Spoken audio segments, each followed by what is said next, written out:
Hey Luke, Are you okay? I'm good, thank you, man. How are you? I'm good, thank you. Good, good. Can you hear me all right? Yeah, I can hear you fine. Perfect, perfect. How's it going? How's it going? Yeah, not too bad. How about yourself? Good stuff. Yeah, not too bad, thank you. Not too bad. Good. How's the cold weather going over where you are? Yeah, it's not so great, is it? Nah, Wrapping it's up every it's day. it's freezing, man. It's freezing. No, it's not fun. But yeah, thank you so much for giving us your Yeah, time and for being the second guest on the Rising Fighter podcast. It's an honor to have you. And yeah, man, we've seen your work, we've seen your fights. Some amazing stuff. it Um, is. definitely a very exciting fighter. In the UK. So really pleased to have you chatting to Great us. to be here. So yeah, thank you for your time, and I just wanted to obviously, firstly get to know you a little bit better and understand a bit more about yourself, a little bit more about your story. I know I know Yeah, I know you've got a great record of 2-1 at the moment, up and coming. yeah, Two awesome victories, one KO and one TKO, yeah, both in the first round. So yeah, some amazing stuff, man. So I just wanted to, yeah, understand a little bit more about yourself, and a bit more about your journey. yeah. Sounds good. Well, I started like it must have been about 6 years ago now. 6 years ago. Wow. Um, yeah, it was when my last year of high school kind of got into it. Yeah, It's obviously one of those. It's got a lot bigger now, but back then it was not quite as well known. of course. Watching like movies with it in. I think so. Warrior is my favorite movie. Warrior. Okay, nice. Is that the one with Tom Don't know if Hardy? you've heard that. It's the one with Tom Hardy, isn't it? Tom Hardy in it, yeah. Good stuff. So love from watching that movie. I just decided I'm doing it. That's what I want to try. So I found a local gym in Chester. Is that Went unit there. unit one MMA? No, that's where I go now. I went Right. to a Okay. different one, so Heavy Hitters it's called. It's mainly a Uh, boxing gym, okay. but they did MMA class there, so that's kind of how I got into it. Awesome. Trained there for 2, 3 years. It's a great time. Went from the junior class up to the adults one. Moved into the adults one at 17. I was Wow. so thrown Nice. into that. Um, Thrown about by all the adults. Yeah. A lot of fun. And then just because of work, I had to take a break from it. I just didn't have time to train or Of anything like course. that. And Yeah. it's only recently, so 20 December 2019, I started speaking to an old friend, Dave Jones, who owns Unit One. Yeah. Yeah. Yeah. Awesome. So we started there. I grabbed a few friends from work, and we kind of it's all come from there. We started a little gym classes, a few of us training twice a week and just having fun. I had my first fight on the what was it, Ultra MMA, Ultra MMA. Yeah. first Chester event. So a First charity event. Chester event. Oh wow. Nice. Yeah, the first one there was. So it was charity event, so raising money for cancer research. Great way for anyone to start, Of really, if anyone's course. thinking about it. Of course. Of course. We had 8 weeks free training. I dragged my mate along. Um, it was the day of the sign up. I turned up at my mate's door and said, "Get dressed, we're going out." Yeah. He didn't have a clue where we were going. And then Flipping hell. we get to the sign up, so we both signed up and trained hard then for that. So we got Nice. to our that's my first win there. So that was a armbar win. Yeah. Yeah. In the first round as well, wasn't it? First round, yeah. 10 seconds to go, right? Yeah, the final 10 seconds. Amazing, man. Amazing. So it's just that feeling of walking into that cage at first, it's crazy. I don't think for anyone who's not done it before, it's just unreal. The thought like go crazy, like leading up to walking out. And then Yeah. just the change once you hear your name called and you're walking out, like it just changes. Your mind Yeah. goes elsewhere. I like to say, you don't hear any audience or anything. Your mind's just like focused. You go into that cage and you're so fixated Yeah. on your opponents. You don't hear all the shouting Yeah. from audience. It's just crazy. It just goes in a flash as well, doesn't it? Oh yeah, Yeah. amazing. Yeah, so that's kind of what's kicked off it all. That's where I got my name, the Devil. Nice, nice. So where did that name come from, the Devil? Where did it originate from? It's probably just from school and stuff. Always up to trouble, getting into trouble, things like that, and just being told I'm like a devil kind of thing. Yeah. And then I got it from my trainer, Dave Jones, as well. He said, "Oh, it goes well because I'll go from dead chills and talking to being in that ring, and just Yeah. that's where all the aggression comes out. It just changes. Yeah. Yeah. So it's like you just bring the devil out from inside. Yeah.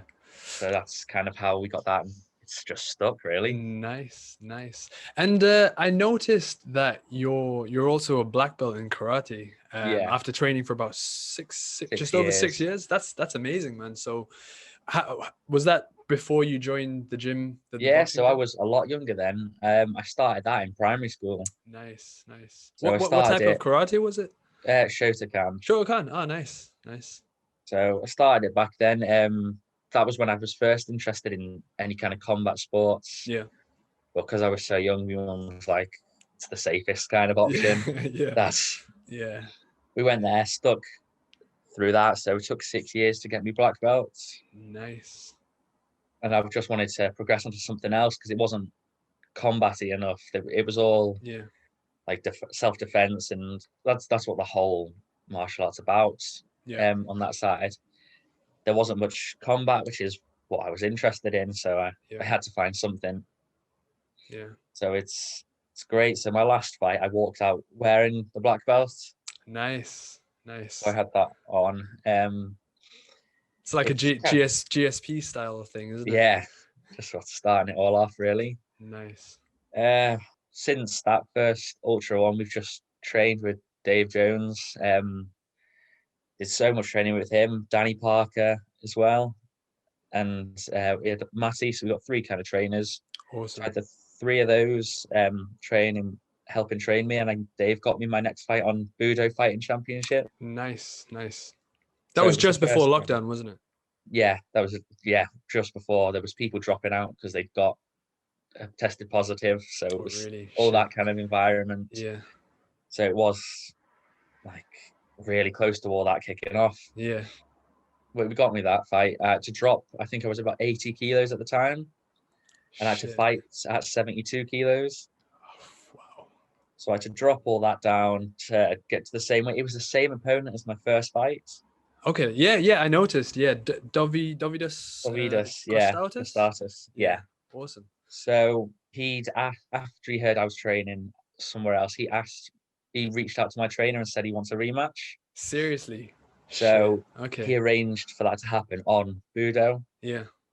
So it was all sorts going down on social media. Yeah, I can imagine. There was posts out there, how he was coming back for revenge. I mean, it's it's so timely that we speak about this because obviously this weekend, Kamaru Usman's fighting Gilbert Burns, and they're sort of. I mean, were you and Davies, were you guys in any way teammates or anything like that, or were you guys just from different gyms? We all trained together for the Ultra event. Everyone trained at the same place. Yeah. And then I started training at Unit 1, and he reached out about this rematch. So we got that sorted. I think he went back to the original gym we trained for Ultra at. Okay. And how was that for you? How was it, going into the cage with someone that you've already faced before? I mean, were you going in confident, or were you still a bit? There was that hint of confidence, but also I kind of knew he was out for revenge. And that we had so long to train for this one. It was already at his kind of weight. I dropped down to him.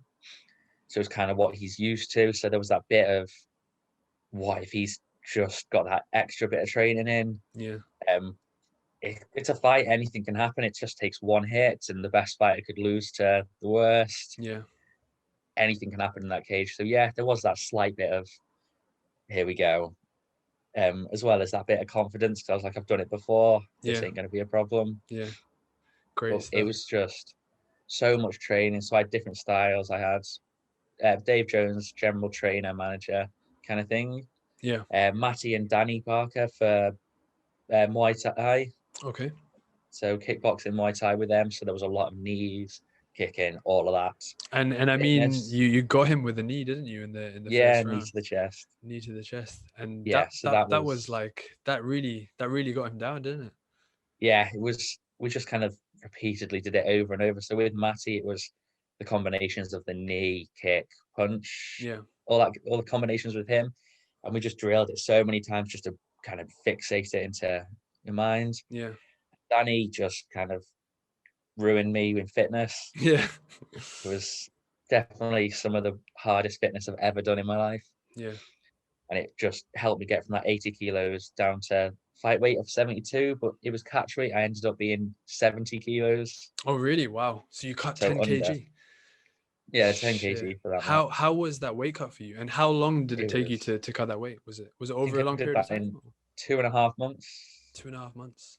Wow. So it was a lot of dieting, water cut at the end, salt Yeah. bath, not stuff How was that that? not enjoyable at all. Yeah.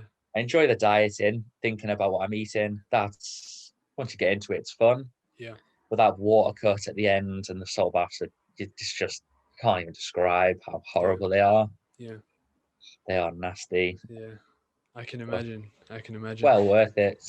And how was that fight in Budo different to the one that you had in Ultra MMA? I mean, was there any sort of differences in terms of the fight camp, or were they quite So similar? the fight camp in this one, it was more structured. I had proper trainers. So I had Dave for tactics and general like fitness and skills. Matty and Danny for Muay Thai, so kicks, knee, and all stand-up combat. So that I had that fixed there. And I also went to St. Asaph. Okay, So for my jiu-jitsu, nice. did some training there. So I had specific trainers for each part of it. So it was all working on everything. And Dave bringing all tactics together, which we didn't get with the first fight. Yeah, So we went into the fight knowing what we're wanting to achieve and what we're planning on doing. So you do feel a lot more confident. I was a lot fitter because we were just beasted for that whole time. yeah, Just undescribed. You just can't describe how hard it is. yeah, Um, you get asked why you do it. Combat sports, people seem to think the fights are the worst part. It's always that build up for a fight, the training. It's just unbearable sometimes. yeah. I can All imagine. for, yeah, all for at most 9 minutes of fighting. Yeah, All those months of training, it's just crazy. yeah. I can imagine. I can imagine. And I mean, speaking about, what went down last year, obviously with COVID, and Yeah, 2020 was a crazy year for everyone.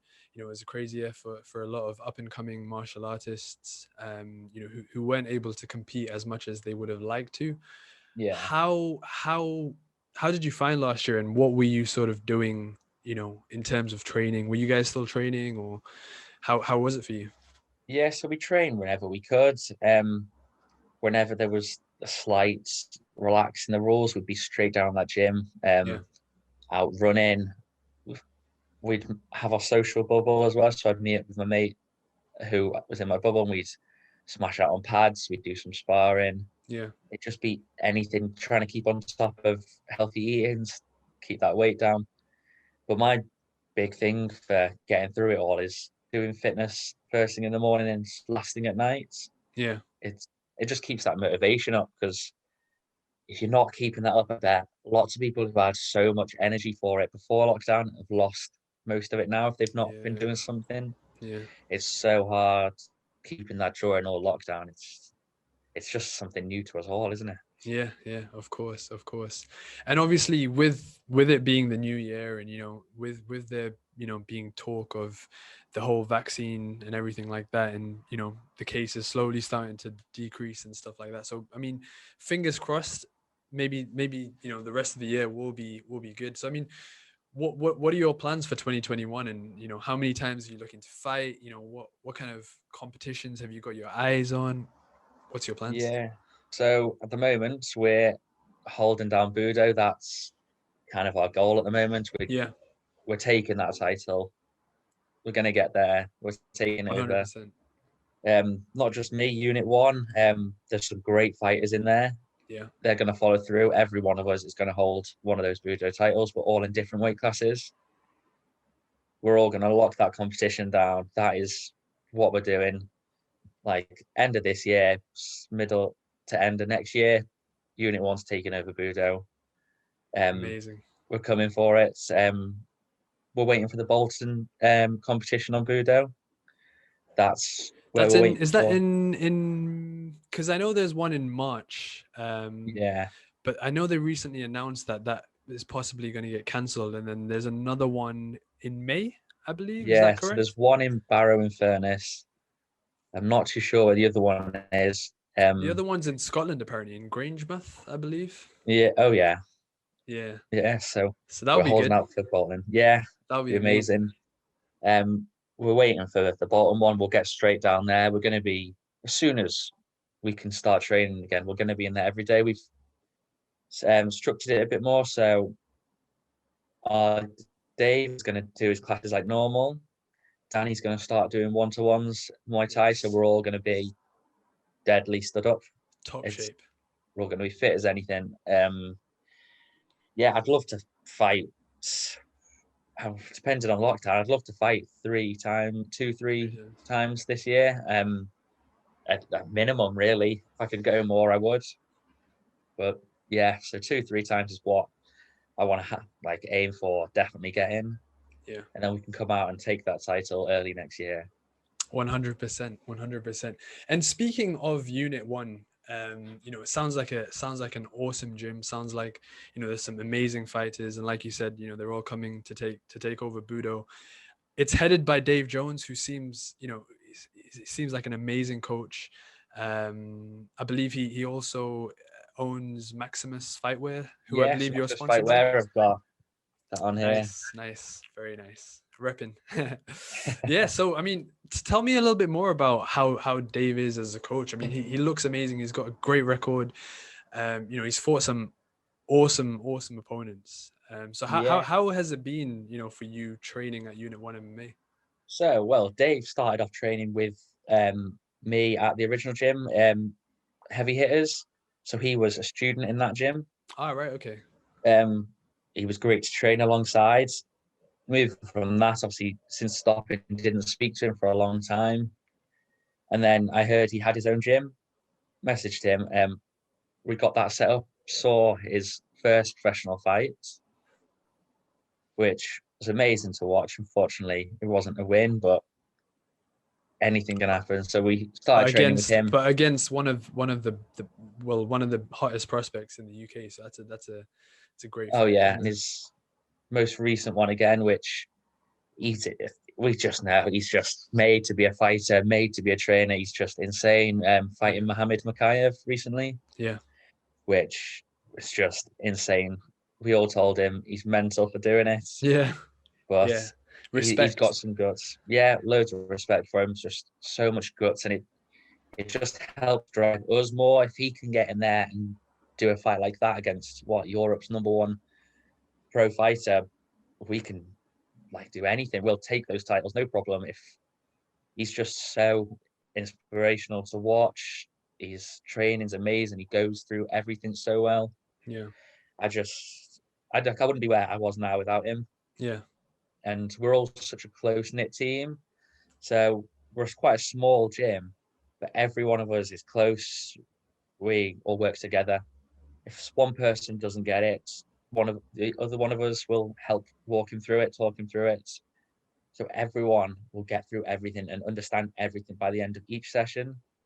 You never walk away from one of Dave's classes confused about something. Yeah.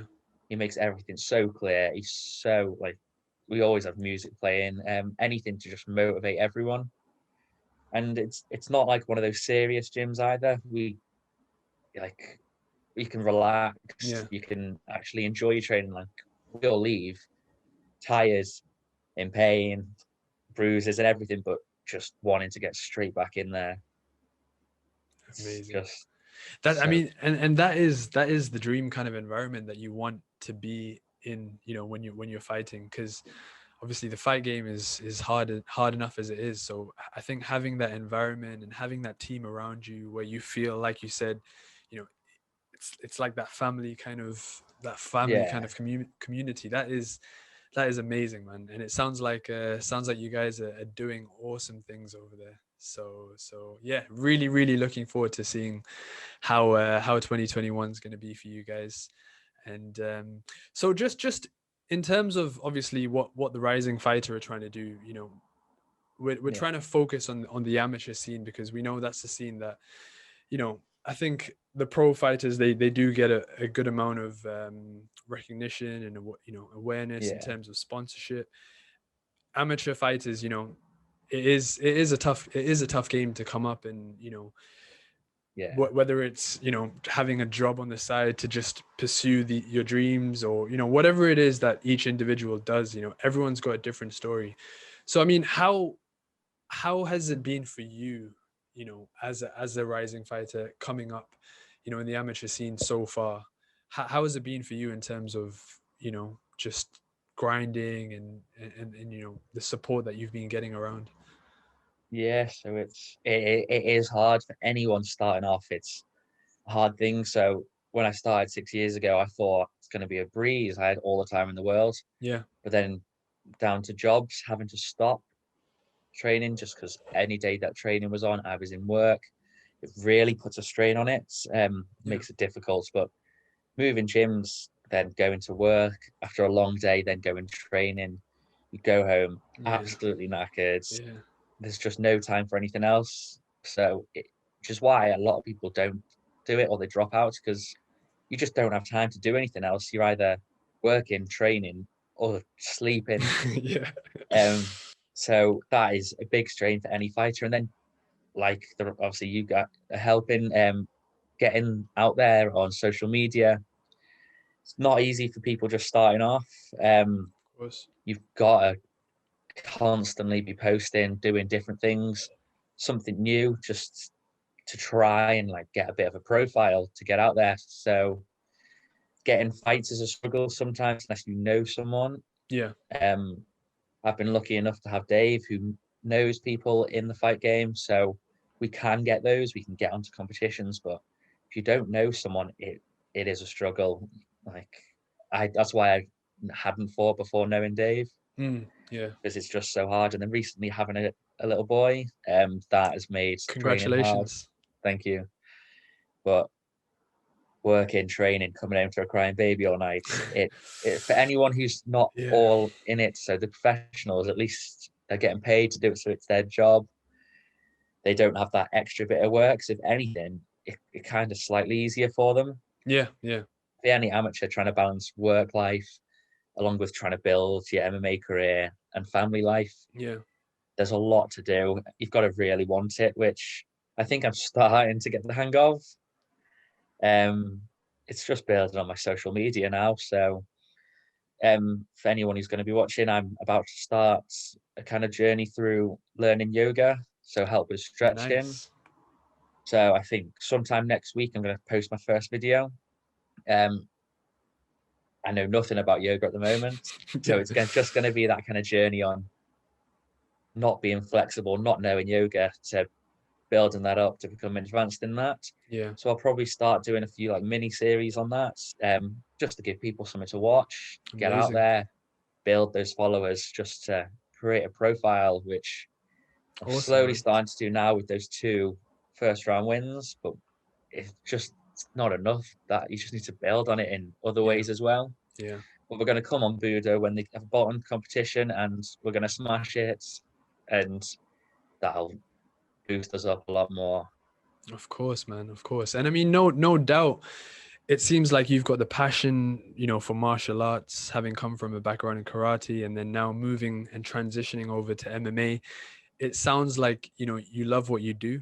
And Yeah, it sounds like, you know, you're on the right path, and you're on an amazing journey. So 100% we'll be there to, you know, support you and share everything that you're doing.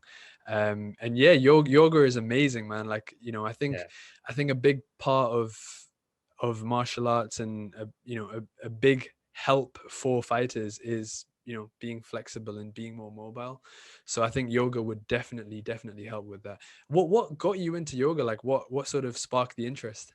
It was I've seen one of my trainers, Danny, doing it. Nice. Watching him do it and just watching him fight is really what I just want to be the skill level he is. Yeah. He won a title as a kid. I want to take that Budo title. I want to be someone that my kids can look up to and just think, I'd be like so happy to be able to tell their friends in school or point out on TV, that's my dad's just that is really what built it. But watching Danny do yoga and seeing other fighters do stuff like meditation and yoga, it's clearly something that helps, something I've never tried before. So I'm just happy to give anything a go Yeah. to just build on what I know already. For sure, man. For sure. It sounds amazing. Sounds amazing. So I mean, how many fights do you think it's going to take you to get that strap in Budo? How many fights do you think it's going to take? So with all the training going on, do 2 to 3 this year, and I think my first or second fight next year could be a title. So I think on my fourth, fifth, like big fights, I think that could be it. We'll take the title. There's great fighters on Budo after watching them, but yeah, I think early next year, if everything goes well with all this, on my fourth or fifth fight, it's going to be a title fight. Amazing, man. Amazing. And no doubt you're going to get it. No doubt you're going to get it. It sounds like you Yeah. want it. So 100%, man. So just to sort of round off, so as we're going to be doing for all our guests, 3 questions that we have, that we always want to know, and we're always interested to know what these answers are. So first question is, what's your favorite striking move? What do you like to pull off the most, in a So I fight? love a, a left hook. Left hook. Nice. So it doesn't make much sense. So my right hand is my dominant hand. It's my stronger hand. Yeah. But since doing pads with Dave, we've somehow found out that my left hook is the strongest punch. Nice. So I've not had the chance in a fight yet, but we're coming back with a knockout on the left hook this year. Yeah. Amazing, man. Amazing. Can't wait. Can't wait. And second question, what's your favorite submission? Because I know you've obviously pulled off the armbar in your second fight in the first round, which was an incredible, armbar, and you pulled it off just with 10 seconds to go in the first round, which is, I don't think a lot of people can do that. So am I right in guessing it's the armbar, or is it No. is it not? Oh, wow. Armbar is one I got used to because in training I get caught with it all the time. So I kind of had to do that one. Yeah. I love the guillotine. That's got to be my favorite choke. Favorite choke? Yeah, guillotine, definitely. It's definitely the best submission. There's so many positions you can kind of get it from. Of course. And it's a nasty one to be in as well. Yeah. So yeah, I definitely say that's my favorite. Awesome, man. Looking forward to seeing you pull that off this year or next year. And finally, third question. As an MMA fan, what are your top 3 fighters of all time? So it doesn't have to be just in the UFC. It doesn't have to be right now. It can be, 10 years ago in any organization. What are your top 3 fighters of all time? So currently, Adesanya, definitely an upcoming fighter. Yep. Who else? Royce Gracie. And The OG. Yeah. And then I'd like to keep my eye on Mokeav at the moment. So I think if you're asking me right now, I'd love to see him come up in the UFC. Great guy.